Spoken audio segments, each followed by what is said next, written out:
Você conhece a falácia da melhor das hipóteses? Ela está impregnada no pensamento progressista, esquerdista, está na essência dessa filosofia e você precisa compreendê-la caso você queira, de fato, uma refutação pujante, uma refutação forte contra as ideias de esquerda. Então, fique comigo, nós vamos entender essa falácia e como respondê-la.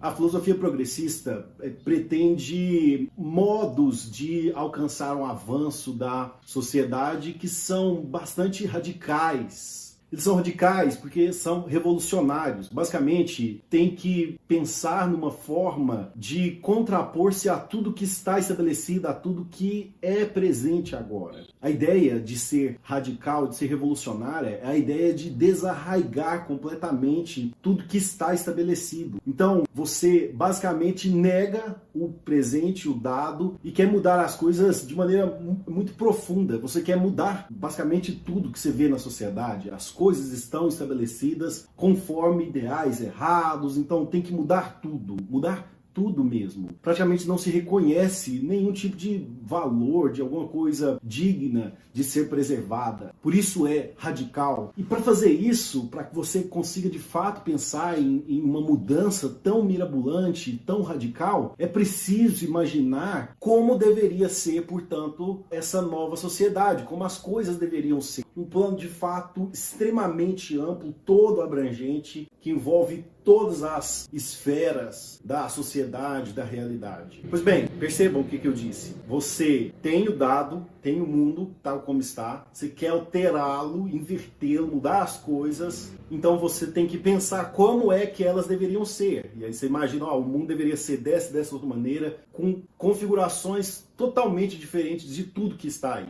Portanto, você faz um plano. Okay? E percebam, um plano bastante ousado, bastante radical, mirabolante, né? Então, esse é o tipo de coisa com a qual a gente vai lidar aqui. E é aí que a gente vai identificar a tal da falácia da melhor das hipóteses. Vamos olhar então já o nosso primeiro tópico e entender o que é isso. Pois bem, por trás desses planos mirabolantes, radicais, revolucionários, esconde-se o que Roger Scruton chamou de falácia da melhor das hipóteses, e a gente vai deixar o nosso já saudoso filósofo britânico falar o que é que ele quer dizer com isso. Esse otimismo escrupuloso também conhece as vantagens do pessimismo e sabe quando moderar nossos planos com uma dose dele. Ele nos encoraja a levar em conta o preço da falha, a conceber a pior das hipóteses e a assumir riscos com a plena consciência do que acontecerá se os riscos não compensarem. O otimismo inescrupuloso não é assim. Ele executa saltos de pensamento que não são saltos de fé, mas uma recusa a reconhecer que a razão deixou de apoiá-lo. Ele não leva em conta o custo do fracasso ou não imagina a pior das hipóteses. Ao contrário, ele é tipificado por aquilo que chamei de falácia da melhor das hipóteses. Quando lhe pedem que façam escolhas sob condições de incerteza, o otimismo imagina o melhor resultado e supõe que não precisa considerar nenhum outro. Ele se devota apenas a um resultado e ou esquece de levar em conta o custo do fracasso.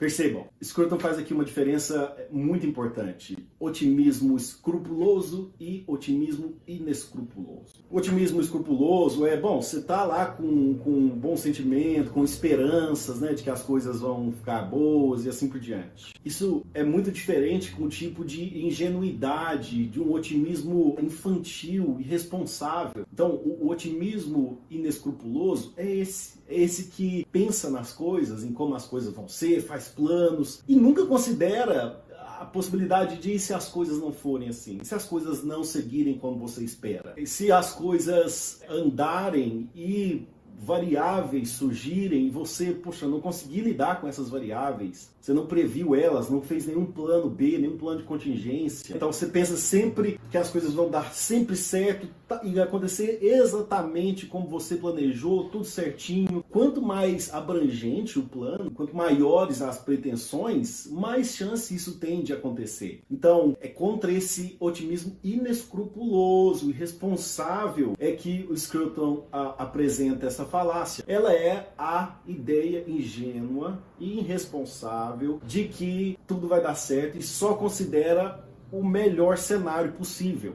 Nunca se considera no planejamento que pode acontecer alguma coisa que, poxa, de repente faz com que as coisas andem de uma maneira que você não esperava. Essa é a grande questão aqui. Percebam, vou reforçar. Quanto maior o plano, quanto mais mirabolante, quanto mais abrangente, amplo, extenso o sonho, essas coisas que a gente vai planejando e projetando para o futuro e tal, mais chance de variáveis com as quais você não contava podem surgir ou surgem. Maior a probabilidade de, poxa, coisas aparecerem que você não esperava. Em si, embora com um nome novo aqui por Roger Scruton, a coisa não é exatamente nova, porque o próprio Edmund Burke já falava sobre isso. Nem tampouco uma breve experiência poderá instruir-nos nessa ciência prática, pois os efeitos reais das causas morais nem sempre são imediatos.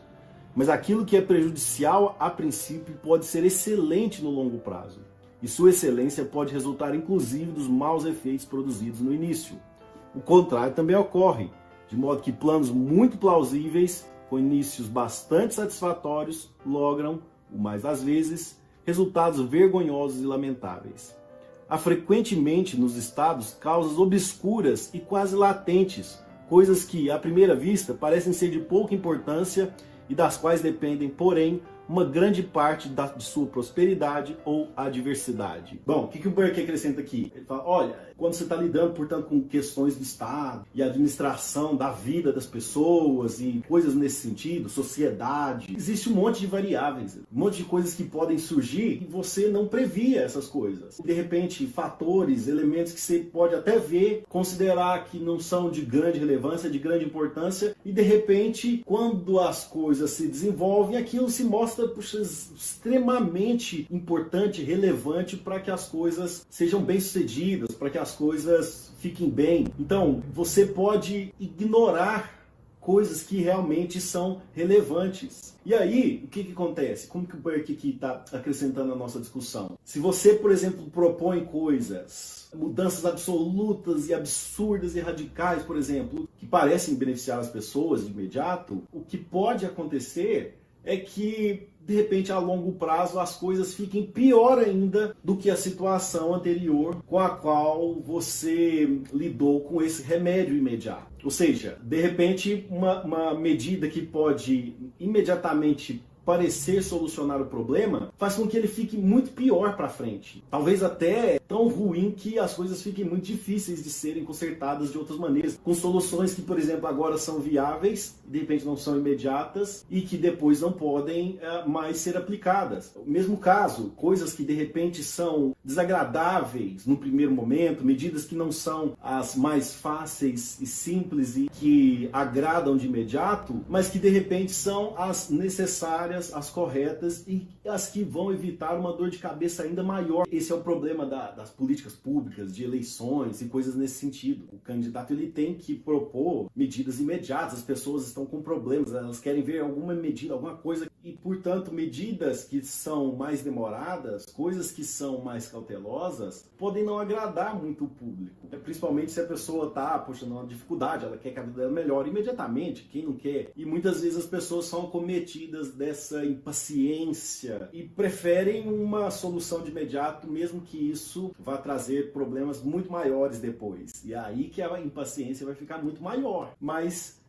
deixa tudo pro futuro. Bom, todas essas questões de variáveis, de perigos latentes, coisas que não podem ser previstas, o progressista, imbuído dessa falácia da melhor das hipóteses, nunca pensa nisso. Ele até propõe, por exemplo, medidas imediatas e o populismo está eivado disso, sem considerar, por exemplo, poxa, e depois, né, as coisas dando errado, e se as coisas não forem muito bem, e, bom, esse pensamento a longo prazo, esse pensamento de planos de contingência, essas coisas não são concebidas, porque eles estão encantados, dominados por uma imaginação romântica que acredita que, puxa, essa é a teoria aí do que deve ser, da realidade dialética, então tudo vai chegar a esse estado definitivo aqui no final das contas. Nós só estamos apressando as coisas aqui. No final das contas, a gente percebe que essa mentalidade progressista, ela tá plena de ingenuidade. Falta ela aquele ceticismo tão próximo de quem conhece a si mesmo, de quem conhece os limites do nosso pensamento, da nossa sabedoria humana, de quem, poxa, enfrenta a realidade e sabe como são as coisas, sabe que muitos dos planos e projetos que a gente faz, de repente,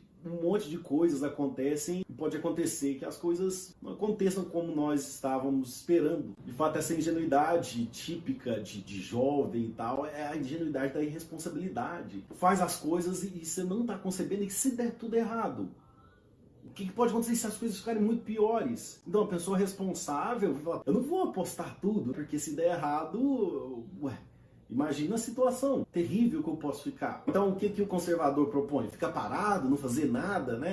Deixa as coisas como estão, porque pode ser que elas fiquem ruins. Não é isso. O contraponto, o oposto da falácia da melhor das hipóteses, não é a imobilidade. Muitas vezes as pessoas pensam que é. As pessoas imaginam o conservadorismo como isso. E não é. Mas antes de eu explicar o que é, portanto, o contraposto conservador, dá o like no vídeo. Você falou, poxa, esse negócio é interessante e tal, então dá o like se você tá achando legal, se você principalmente quer que outras pessoas vejam esse conteúdo, dá um like, já ajuda demais, já faz com que o próprio YouTube entenda que mais pessoas estão gostando e recomende para outras pessoas. E claro, você pode você mesmo recomendar para outras pessoas, compartilhar isso aí com alguém, compartilhar nas redes sociais, mostrar para alguém, para algum amigo que tá falando, olha aqui que vídeo legal e tal, então compartilha também, é uma outra maneira de você ajudar esse conteúdo a chegar em outras pessoas, beleza? Então vamos dar continuidade.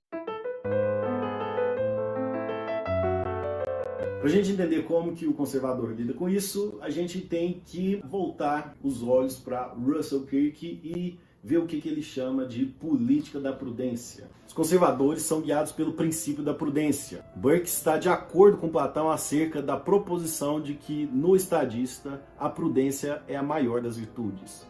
Qualquer medida pública deve ser julgada pelas suas consequências de longo prazo, não apenas por vantagens ou popularidade temporárias. Os esquerdistas e os radicais, diz o conservador, são imprudentes, pois se lançam impetuosamente em direção aos próprios objetivos sem dar muita atenção aos riscos de novos abusos, ainda piores do que os males que esperam debelar. Portanto, a solução para isso, evidentemente, é a virtude da prudência. É prudência que precisa ser aplicada aqui. O que a gente vê, no final das contas, em medidas como essas, em uma mentalidade progressista que abraça a falácia da melhor das hipóteses? Imprudência, irresponsabilidade, imprudência. Você aposta tudo, não imaginando que as coisas podem dar errado. O que é isso no final das contas? Imprudência. Como é que a gente lida com isso? Com uma política da prudência. Simples. E já que Burke foi mencionado, vamos mais uma citação do Burke para entender exatamente o que quer dizer essa política da prudência. Nossa paciência será mais efetiva do que a nossa força. Mediante um processo lento, mas sustentado, observe-se o efeito de cada passo. O êxito ou o fracasso do primeiro nos ilumina para o segundo e assim, de luz em luz, somos guiados com segurança por toda a série. Vemos que assim, as partes dos sistemas não se chocam. Os males que se ocultam nas intervenções mais promissoras são resolvidos na medida em que se apresentam. Sacrifica-se o menos possível uma vantagem à outra.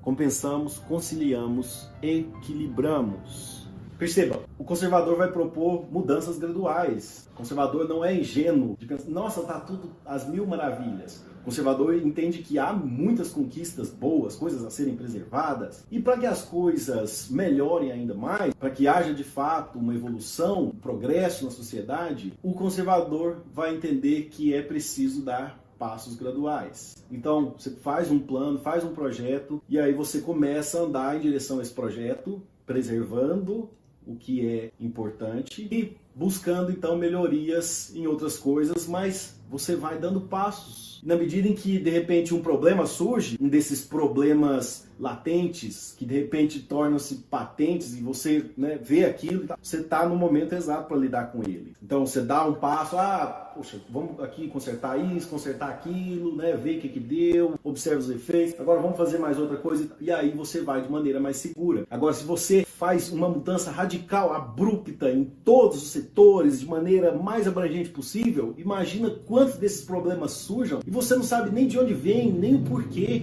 O que está acontecendo ali, o que precisava ser feito, refeito, se é que vai ser possível agora fazer alguma coisa para consertar. Então, a ilustração que já deu em outro vídeo, é basicamente a do pisando no gelo. Você vai dar um passo, ver se está tudo bem, dá outro passo, ver se está tudo bem. Opa, trincou aqui e tal, caminha para outra direção. Então, a ideia é essa, assim, você vai progredindo, fazendo mudanças de maneira gradual, para que, de fato, você consiga ver todas essas situações ruins, todos os planos de contingência estejam à sua disposição. Uma coisa ruim aconteceu ali, você tem todas as condições de lidar com aquilo, entender o porquê, as causas, como contornar. Você não tem nem outros problemas, aquele problema principal ali para lidar, e você percebeu que de repente é um caminho errado, você vai para outra direção. Percebe que mudar nessa direção aqui pode causar uma bola de neve e problemas ainda piores. Então é possível voltar atrás, é possível pensar numa melhor maneira, desde que as coisas sejam feitas de maneira gradual, de maneira tranquila, bem pensada, ponderada,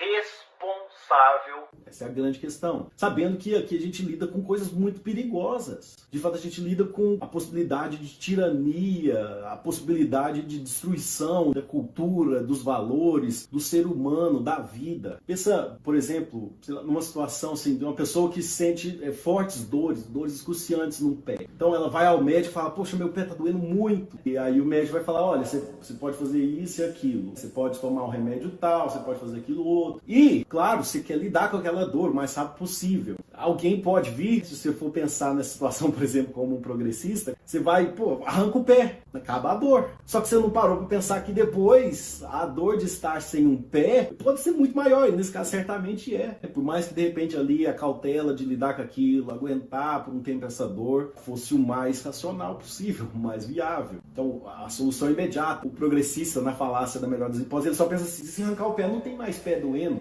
Verdade? Você arranca o pé ali e tal, então ele só pensa nisso. E a pessoa depois vai estar super feliz. Ele não pensa assim, esse cara vai querer jogar bola, vai querer andar, vai querer tocar a bateria, vai querer fazer um monte de coisa que ele precisa do pé. Você não parou a pensar nisso? De repente a pessoa vai falar, puxa, ele podia ter...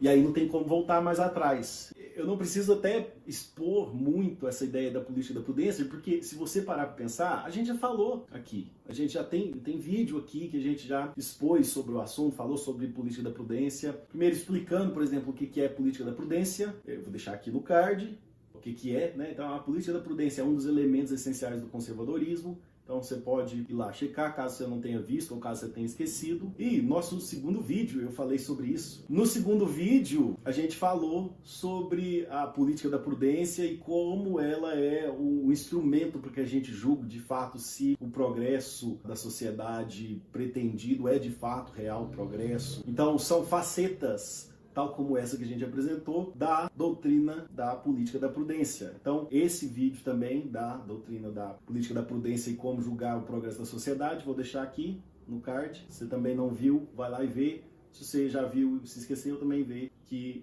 já te ajuda. E aí, é claro que, não sei se vocês estão percebendo essa conexão e harmonia entre os assuntos. Os vídeos aqui, eles têm alguma independência. Cada vídeo pode ser visto, assim, de imediato, a primeira vez. Mas eles também se correlacionam, se harmonizam, se complementam. Então, se você tem visto esse complemento, se está dando para perceber, se você sacou, né, falou, olha, eu percebi que, né, já falou aqui, já falou aquilo e tal. Comenta aí, só para eu saber se você está pegando o fio que está conduzindo essa discussão toda, essas exposições e assim por diante. Deixa eu comentar aí pra gente conversar, né? Se quiser acrescentar mais alguma coisa, pode falar. Beleza? E, claro, se inscreva no canal para você não perder outros vídeos. Não perder, de repente, esses complementos e vídeos que estão relacionados, formando um todo consistente. Então, como eu disse, você pode perceber aí que vai formando como se fosse um curso, né? São várias aulas, várias instruções, vários vídeos que vão formando um todo mais robusto. Então participa disso, não fica fora, não perde a oportunidade de aprender isso. Tá aqui no YouTube, tá de graça. Então você precisa fazer, a forma como você paga é se inscrevendo, né, no canal e acompanhando aí os nossos vídeos, beleza? Então vamos pro nosso desfecho. Imagina você diante de uma pessoa que faz muitos planos e ela tá lá fazendo um monte de... eu vou fazer isso, vai ser aquilo, tudo mais, tal. Por exemplo, para uma empresa, né? Minha loja eu vou montar ela assim e tal, e vou vender tantos por mês e assim por diante, vai vir muitos clientes. Você começa a observar, de repente, que essa pessoa tá contando sempre com a melhor das hipóteses ali, que vai vir o máximo de clientes possível, que vai dar tudo certo. Poxa, você percebe que a pessoa é ingênua. Você fala, olha, tem que considerar se não der certo, se as coisas não acontecerem assim. Se não vier esse tanto de cliente, a gente até pensa assim em outras partes da vida, né? Quando a gente não tá falando de política, tem que fazer um plano mais conservador. Você não pode ser tão sonhador assim, porque pode dar errado. A gente sabe dessas coisas. E se de repente a pessoa tá fazendo um planejamento de uma coisa assim que ninguém nunca passou, por exemplo, um negócio completamente novo, você percebe os riscos ainda maiores. De repente ela vende tudo, sabe? Ela vende o carro, ela vende até a casa dela para colocar num negócio que, poxa, a gente não sabe se vai dar certo, não tem uma experiência e tal. Você considera a pessoa ainda mais ousada e a ousadia ali começa a flertar com a loucura, com a irresponsabilidade. Você vai conversar com a pessoa, os planos dela é só assim, vai vir tudo, eu vou vender tudo, vou vender isso aqui, aí ela faz os planos assim na caderneta dela, como se fosse dar tudo super certo, sempre absolutamente certo. Você fala... Pô, cara, mas e se de repente acontecer um mês mal, você não vender, acontecer algum problema e as coisas seguirem dessa forma, né? São variáveis que podem acontecer, todo mundo sabe. Então é melhor você fazer um plano mais comedido. Faz um plano aí com pelo menos 50%, 60% de venda, né? A pessoa não pensou nisso, porque ela só pensa tudo dando o máximo certo possível. Todas as coisas que podem dar certo ou errado, ela sempre põe no máximo. Vai dar certo, isso aqui vai dar certo. Mas pode dar certo ou errado, não, vai dar certo. Essa pessoa é irresponsável pra caramba, né? Essa pessoa é ingênua, é infantil, não pode fazer uma coisa dessas. Se você vai inovar completamente e tal, poxa, faz uma caixa de reserva, faz alguma coisa para um plano B, alternativo, se as coisas não derem certo, o que você vai pensar? Porque se der errado, você vai à falência, você acabou tudo, né? Você vai ter nem lugar para morar, imagina. Você vendeu todos os seus móveis? Não, pensa direitinho, né? E se não der, você tem alguma previsão assim, de uma coisa que você pode fazer, se as coisas não forem tão bem, ou se elas demorarem um pouco? Tem que pensar nessas coisas. Você não pode depender completamente de um plano que pode dar certo ou dar errado. Mas a pessoa que pensa sempre que vai só dar certo, você já considera essa pessoa como responsável. Aí quando a gente vai para a política, a gente não tem a mesma cautela. De repente, muitos progressistas na vida pessoal agem como autênticos conservadores nesse sentido aqui, nos seus negócios e assim por diante. Mas quando vai pensar em política, eles esquecem esse princípio, como se ele não valesse para essa amplitude maior. Claro que vale. E é isso que o conservador está reclamando. Então, por que não pensar em política nesses termos? Essa é a grande questão. E pessoal, bom, como a gente está falando aqui, essa é uma mentalidade conservadora e se você quer estudar conservadorismo, é claro, nossa recomendação é o Instituto Burke. O link vai ficar aqui na descrição, você pode clicar no link, você não vai pagar nada, você vai ser direcionado ao site e aí você vai olhar os cursos, o que é oferecido, o que está lá, quem são os professores, quais são as disciplinas que são ofertadas, quanto tempo de disciplina, né, ali uma ementazinha, então vale a pena, dá uma olhada, pode ser justamente o que você procura aí para complementar seus estudos e claro, continue com a gente aqui no nosso canal, vai acompanhando também, né, espero que você já esteja inscrito, se não se inscreveu mais uma vez, inscreva-se, que também a gente vai aí disponibilizando, né, aos poucos bastante instrução sobre esse assunto. Claro, todos os livros mencionados vão ficar aqui na descrição também, pela Amazon. Caso você estiver pensando em comprá-los, pode clicar lá também, você vai comprar pela Amazon nesses links aí, não vai ficar nem um pouco mais caro, né? Mas você ajuda o canal também. Então, pessoal, vou deixar aqui à direita alguns vídeos, né, já do canal, caso você queira ver, são vídeos complementares a essas considerações que a gente falou aqui, um vídeo e já uma playlist aqui para você aproveitar. Beleza? A gente se vê no próximo vídeo. Abraço!